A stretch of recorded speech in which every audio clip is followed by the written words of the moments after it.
Asalaamu calaykum kusoo dhawaada qodobada wararka ciyaaraha.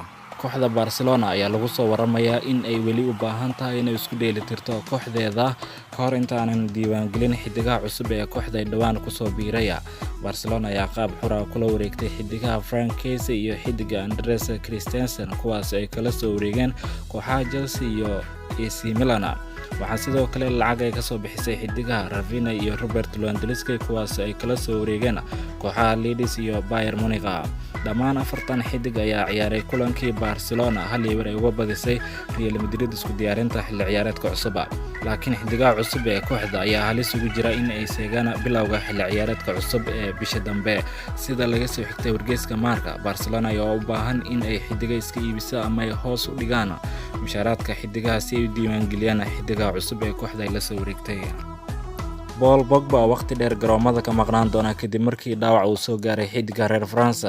soo laabashadii Paul Pogba ee Juventus sida weyn loo hadalhayay ayaa noqon doonina sidii xidiga uu rajeynayay. xidiga reer France ayaan diyaar u ahayn kulamada ugu horeeya xilli ciyaareedka cusub kadib markii uu dhaawac soo gaaray xidigana. kooxda Juventus ayaa la kulantay dharbaaxa weyn kadib markii xidiga reer France uu ku dhaawacmay kulamada isku diyaarinta ee kulamada saaxiibtinimada. sida laga soo xigtay wargeyska The Gazzetta dello Sport, Pogba ayaa garoomada ka maqnaan doona muddo 2 bilood kadib markii uu dhaawac soo gaaray xidigana. Pogba ayaa dhaawac culus soo gaaray taasi oo la macnaa in xidiga uu garoomada ka maqnaan doono ilaa muddo 2 bilood taasi oo la macnaa inuu seegi doono kulamada ugu horeeya ee Serie A dalka Talyaaniga. Paul Pogba ayaa ku soo laabtay Juventus kadib 7 sano oo uu waqti adag ku soo qaatay kooxda Manchester United. Manchester City oo dalab cusub ka gudbinaysa Marc Cucurella. kooxda Manchester City ayaa lagu soo waramayaa in ay qorsheynayso inay dalab cusub ka gudbiso saxiixa xidiga daafaca uga ciyaara kooxda Brighton ee Marc Cucurella. toddobaadkii hore ayaa Brighton dalab gaaraya 30 milyan ka diiday kooxda Manchester City iyadoo dalbanaysa lacag gaaraysa 50 milyan. Manchester City ayaa haatan diyaarinaysa dalab cusub ay ku doonayso xidiga reer Spain si ay ugu xoojiyaan daafacooda xilli ciyaareedka cusub ka hor inta uusan bilaabin Premier League. Guardiola ayaa Cucurella u arkaa bedelka Alexander Zinchenko kaasi oo toddobaadkii hore ku biiray kooxda Arsenal. wargeyska Sport ayaa sheegaya in Manchester City maalmaha soo socda dalab cusub ay ka gudbin doonto xidigan reer Spain.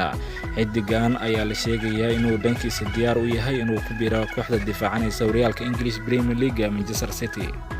madaxweynaha Marcelo gaaray magaalada London waxaana sabab u ah xidiga kooxda Arsenal ee William Saliba. madaxweynaha Marcelo Pablo ayaa u yimid magaalada London si uu wada hadallo ula yeesho wakiilka William Saliba isagoo isha ku haya inuu heshiis la gaaro daafaca kooxda Arsenal.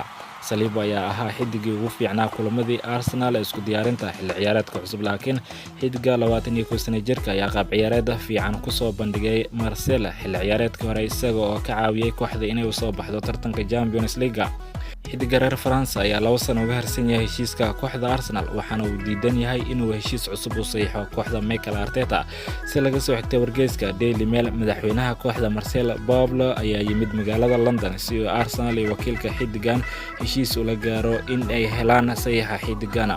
Saliba ayaa hore u sheegay inuu diyaar u yahay inuu sii joogo kooxda Marcelo isla markaana qaab toos ah ugu wareego kooxdaasi maadaama uu boos joogto uu ka waayay kooxda Arsenal. si walba ahaatee tababaraha kooxda Arsenal Mikel Arteta ayaa doonaya inuu sii haysto xidigan isla markaana uu ka qayb dhigo kooxdiisa xilli ciyaareedka cusub.